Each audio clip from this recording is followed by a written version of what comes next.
A number of interesting developments. News reaching us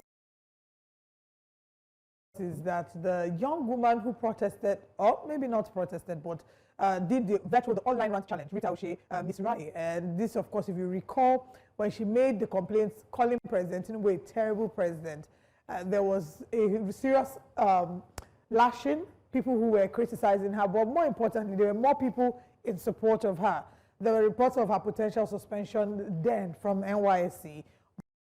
But with the support of the likes of Omoyele Sowore, lawyers who stood up immediately, showed up for her at the local government office, nothing happened, and she was admitted back. However, it would seem that he who laughs last, laughs best, because I don't even know if the situation of he who laughs last. I thought it was done. Dead and gone. Now, the point you're having is that while her mates are passing out, she's been given a 2-month extension. There hasn't been any official statement from her, but if you know how things are, people have started to put 2 and 2 together. That it's because of what happened there that they're giving her these 2 extra months. Just like what happened with that nurse in Delta State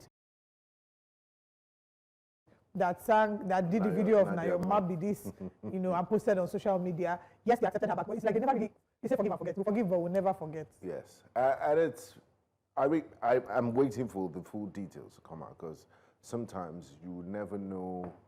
Like they say, the devil is in the details. So let's know, she might have missed some CDS attendance. She might have fallen foul of the law. 2 things can, like you always say, 2 things can be true at the same time. So I wouldn't necessarily say because it was because she criticized the president, because we had moved on with that chapter.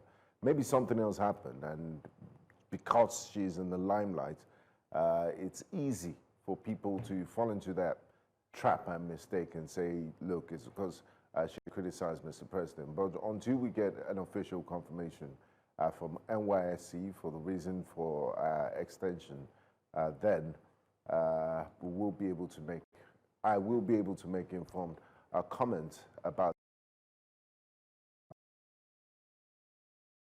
this. But I don't think it's too petty for them to skip this law. You're saying it's too petty. Yes, actually, you don't believe that the entire NYSC doesn't have better things to do with their time. Maybe she violated some ground rules. Maybe something else happened. Or no, they will tell you that the ground rules she violated was because she criticized. Exactly, that she's the NYSC is some sort of a paramilitary setup that you should not be able to speak against your employer. The Nigerian government is her employer. No, the president is not employer. The Nigerian government is her employer. But I mean, it's just to, if this is the case, then it's really terrible and a very, very sad development. It means, I mean, people don't have freedom of speech. They can't speak their minds, and they will be punished for this. But I mean, they just gave her 2 months extension. It's 2 months is a long time. It's a long time. There's so much that she could have done with her life. There could have been the plan of her saying, I'm done at so time. In the next 2 months, maybe I'm traveling. 2 months with pay. With or without pay? With or without pay? Honestly, I mean, the NYSC experience, now yes, they're getting more money for a number of them, but it's not the same as if you look at the dollar term, in terms of what we got paid and what they're getting, is almost the same. So the more money argument is a bit shaky.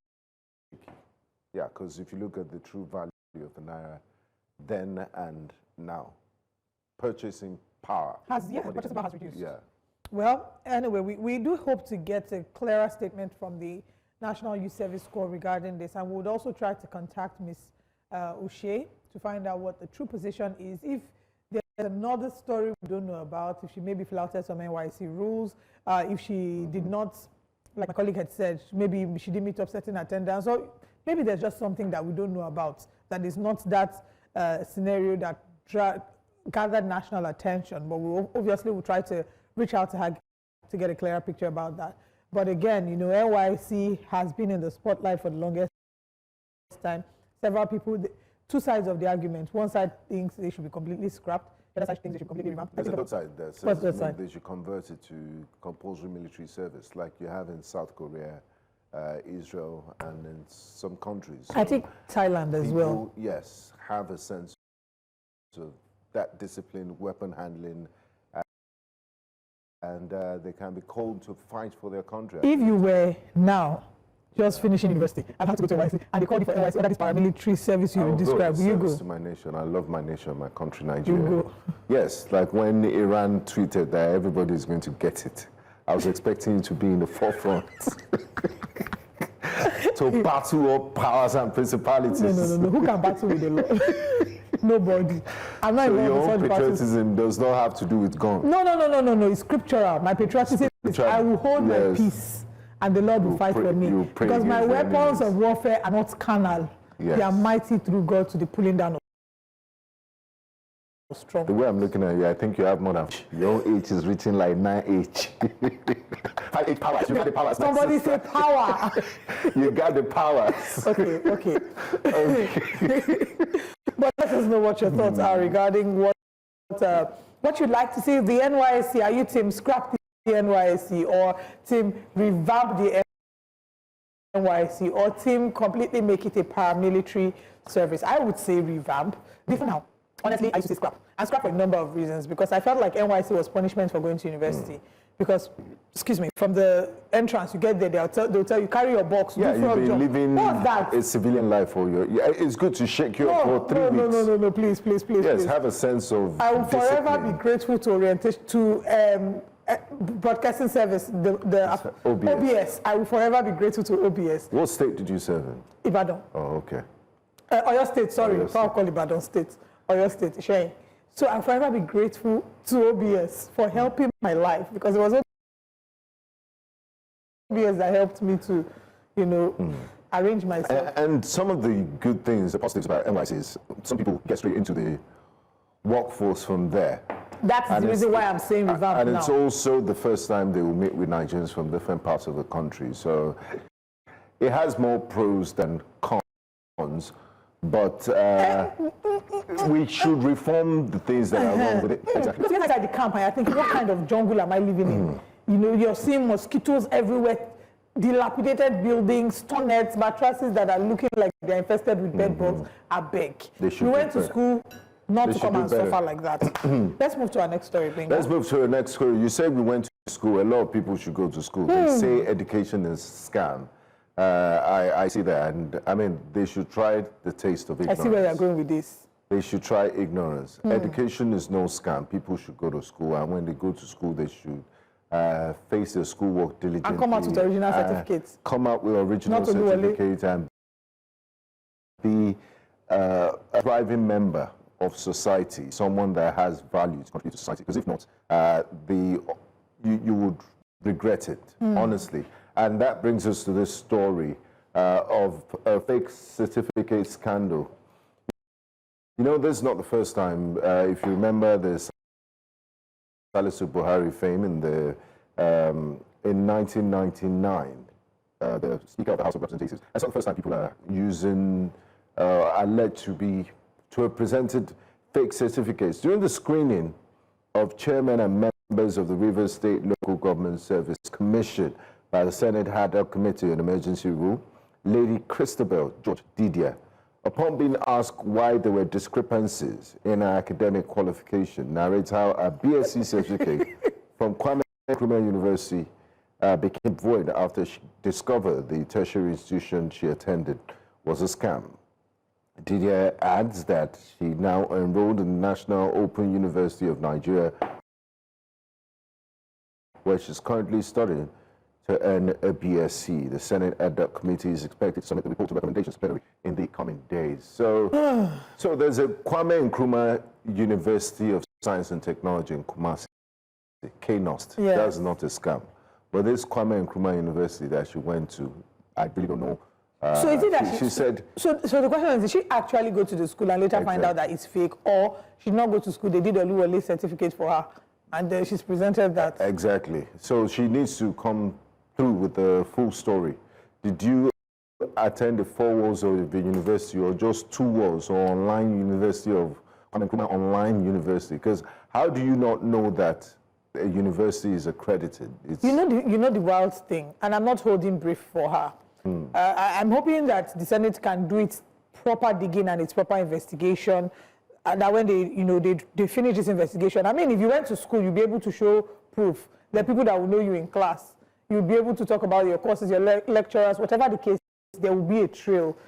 Let's find out that it wasn't her fault, that the school was not accredited. And I'll tell you this because I remember when I was in school, a number of universities, when we're talking about law school and trying to apply to law school, that was the point where a number of people in their final year started going into prayers, because I may be wrong, but I think that the school or the university's board can withdraw accreditation at any time, I think.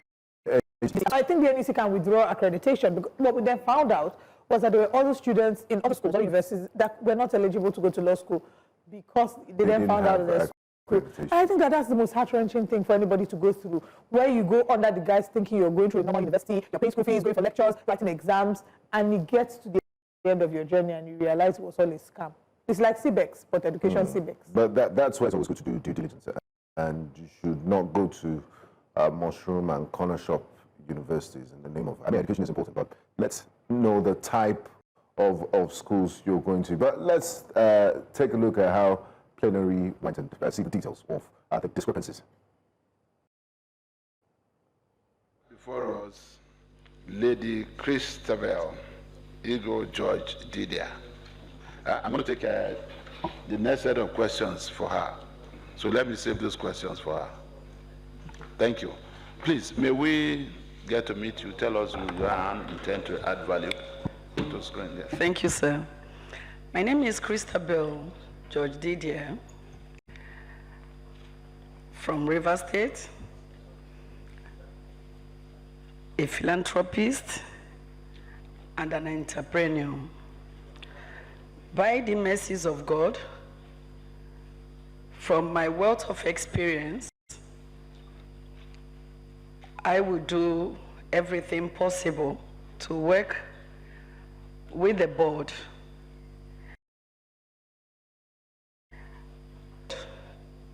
I own and run an NGO.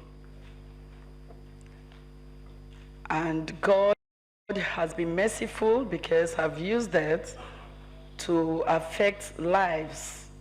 I've trained people from my own bills, you know, trained people on different skill acquisition programs, and also sent so many to school, both primary, secondary, and higher institutions.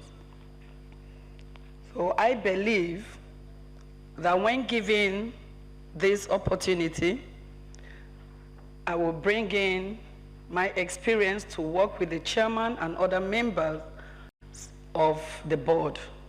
Sister, let me congratulate you on your appointment. I'm going through your CVs.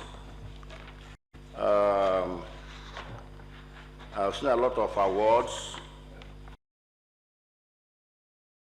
received by you, but I've not seen your academic qualifications. Okay. Can you take us through that? Yes.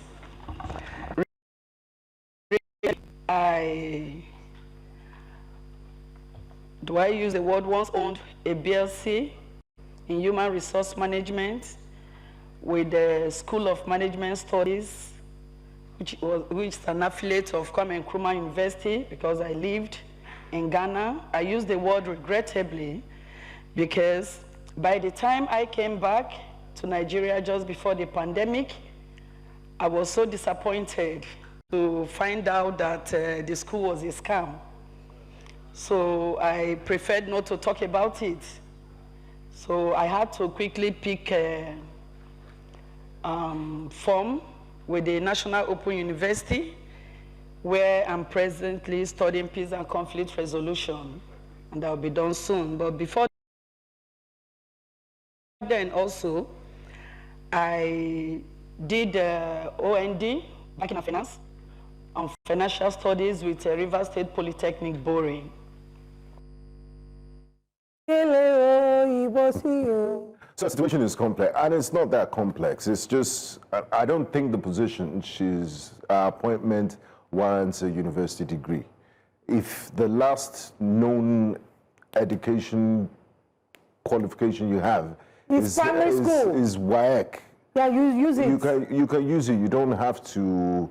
And I don't think, I mean, in fairness to her, she didn't add that qualification. Yes, they were the ones that asked. They were the ones that asked, so I don't think she's committed any crime. But the lessons from this is, you know, when that's what you call, when this affiliate programs, you're not really in, because so many people say they went to Harvard on their CVs, but it's one program that is affiliated to Harvard. That's what you call inside your, if you're another inside. So just by association. So it was a program that was run by a school that was affiliated to KNOS. Why could you do through affiliation? Exactly, but good on her to have, because education is, to have disclosed that in a very honest fashion. And also enroll with the National Open University to get a proper degree. I think that, and I agree with the point you made earlier where you said if her last degree was a WAEC, in a country where the minimum requirements to run for certain offices, even the highest office of the land, is WAEC. Many people just question the level of it all. So I don't think that her university degree is as key. I mean, she's a nominee for local government. You know, she's not running for president. And even at the presidential level, they were not very, it's until President Tinubu that was still hearing of university degrees. Chicago say, Chicago no say. But it wasn't a big deal before now. Luckily for him, he presented his classmates. Yes, Belarusian. Unfortunately, they have started to link the Belarusian to some other activities. I hope that does not really impact or influence the perception. Because they say, show me your friend. And but I like Lady Christabel George Didier. She's been very honest and she came clean. So I don't think there's much of a problem here. In there, yeah. I mean, they should do their due diligence. I think the investigation should, if she said, I went through this thing, I mean, I don't know what the qualifications are, but I doubt that the university degree is very necessary for someone who's been nominated for local government. A position in the local government. I would think that if it was necessary, all the confirmation they need to do is, did she actually go to the school and was there a deceit on the part of the school, not on her own part? I know that there's the issue of due diligence, you being able to do your due diligence, but I wish her well. And I hope that, you know, they do what is right. And one of the lessons from this is just go straight to the direct school. You know that the problem with that, for a number of people... Oh, they can't get admission. One, admission is such a huge challenge, not just in Nigeria, on the continent. In some countries, you're finding it difficult to get into the major universities. Two, some people, I don't want to call brands, but I remember trying to run a degree. And one of there's an organization that offers degrees, and they say they're affiliated to certain schools like East London, Suffolk, University of Suffolk. There are a number of universities. You were almost going to fall victim. Funny enough, I don't think they're fraudulent because I may still run the course with them. So I think that people just see it and think, oh, for these people to be affiliated, because you go through the course, when it's time to graduate, you actually go to the university. Yes, so if I did a course with them and they have an affiliation with the University of East London and I'm done with my course, when I'm done here in Nigeria studying virtually, I will then fly abroad to receive my certificate and graduate. Yeah, and so there are people that do that, right? Not all of them are. Why didn't you do it? I'll still do it. Hopefully, they will give me discounts. It's not his money. It's not just time. To chase money than to chase education. It's not just that. It's money. She didn't ship. Okay, let's share our top stories with this morning to let you know and have an idea of what we'll be discussing this morning on Breakfast Central.